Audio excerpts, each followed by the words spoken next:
আমরা ভারতীয় জনতা পার্টির পক্ষ থেকে আইছি। বর্তমানে আমরা গ্রাম চলো অভিযান চলে, এটার উদ্দেশ্য হইল গিয়া গ্রামের মানুষরা কিভাবে আছে তার খোঁজখবর নেওয়া। মোদিজি এটাই আমরা দায়িত্ব দিয়েছেন। তো এই সরকারের আমলে আপনি কি কি বেনিফিট পাইছেন আপনি একটু কোন? তো আমি টিন পাইছি, তারপরে ভাতা পাই, কিষান ভাতা পাই, চাউল পাই। আয়ুষ্মান কার্ড আছে নি?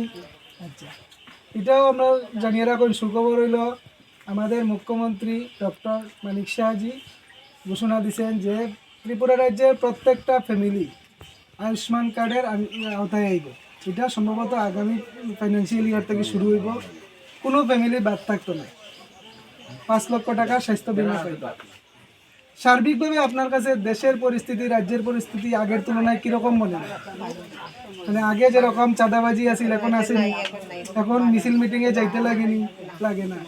তো সার্বিকভাবে আগের তুলনায় অনেক বেটার আছে।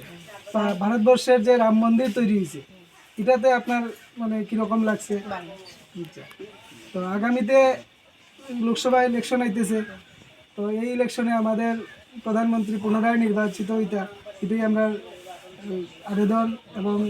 এবং আপনার ফ্যামিলির আশপাশ সবার কাছে এটাই জানালাম যে মানে আপনার মূল্যবান ভোট